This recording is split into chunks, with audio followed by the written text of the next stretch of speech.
What we're going to do today is that we're going to make this old Wi-Fi router useful.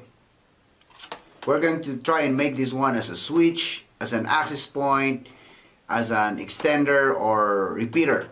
The case might be you have upgraded your Wi-Fi router, so you will have this old Wi-Fi router sitting there. You set aside, you might think you're not going to use it anymore.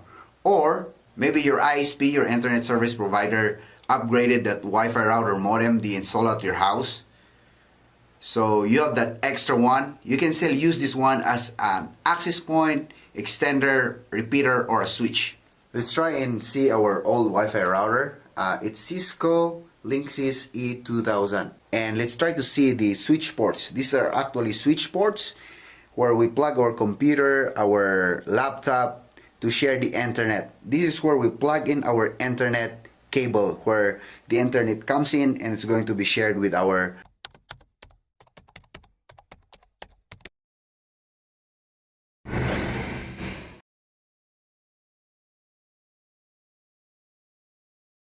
home network. This internet port that we have here, on other routers this is labeled as WAN.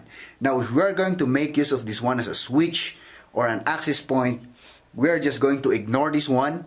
Don't plug anything here because this is what makes this Wi-Fi router a router. Now if we ignore this one, we're just going to do a few modifications with this Wi-Fi router and this will work as a access point, a switch, a repeater. Which of those we want it to be, it will work. This would be my newer router. It's actually Cisco Linksys E1200 and it has the same port orientation with the other one.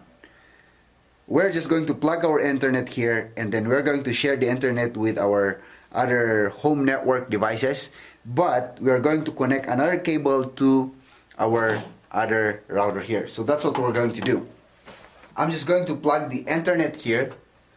This will be my one port. We're not going to do anything with that.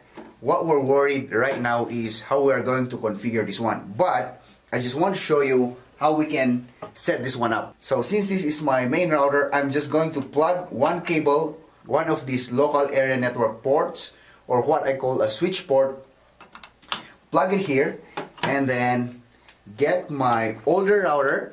This is my older router. I'm just going to plug any of these one to four ports. Just ignore this internet port or one port of your router, whatever router you're using.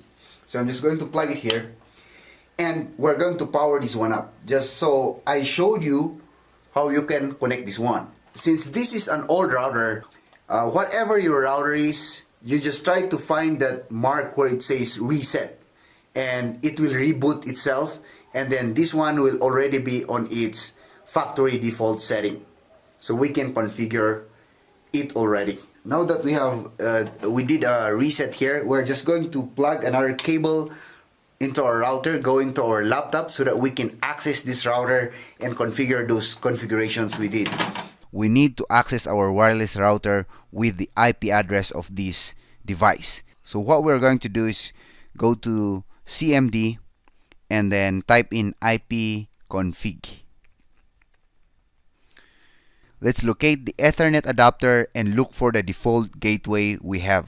You see here, Ethernet adapter, Ethernet. This is the adapter where the wireless router is connected to, and we can see the default gateway 192.168.1.1. Now, we're going to open our browser. Just go ahead and open up your browser and type in this 192.168.1.1.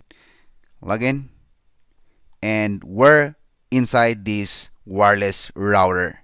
There you go. Since we are here on the setup page, let's just go ahead and scroll down here, and you can see the DHCP server.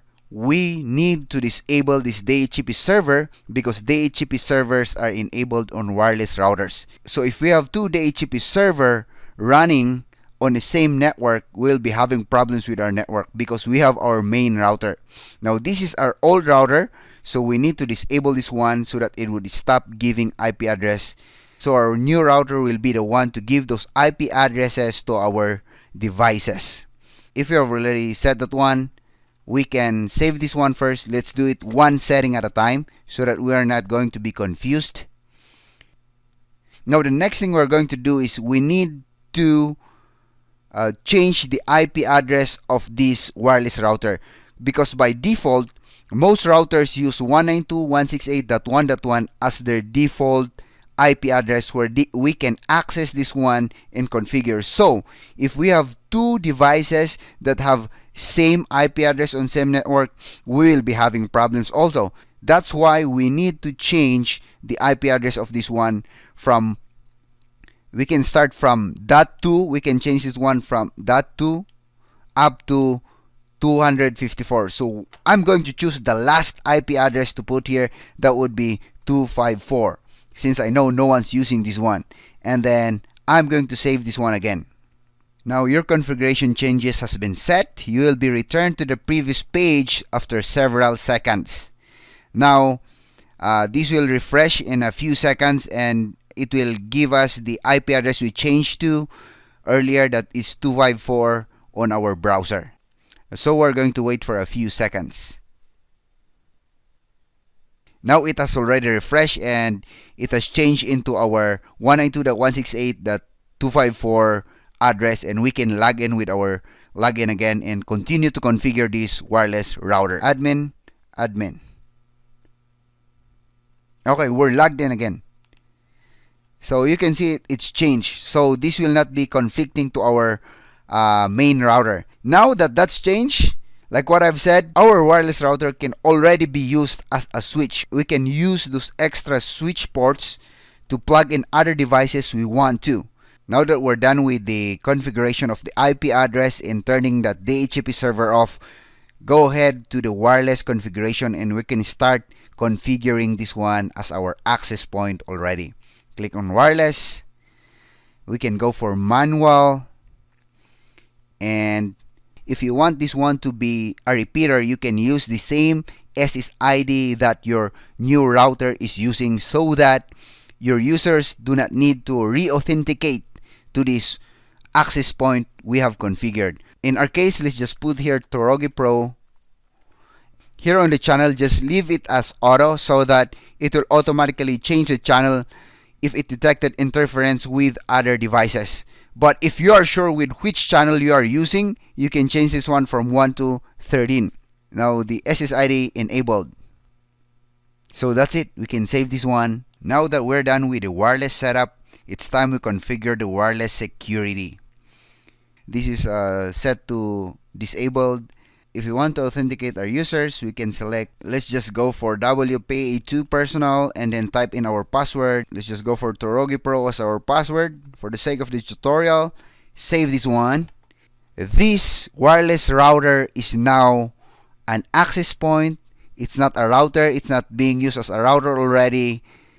It's an access point, a switch. It can be a repeater, an extender, depending on how you want it to be. Just make sure to do the configuration on your router. These Wi-Fi routers does not have the same interface when you configure them. Just make sure to remember to change the setting that we have changed. The IP address of that wireless router, the DHCP server should be turned off. You can go ahead and you can configure the wireless settings and everything should work fine.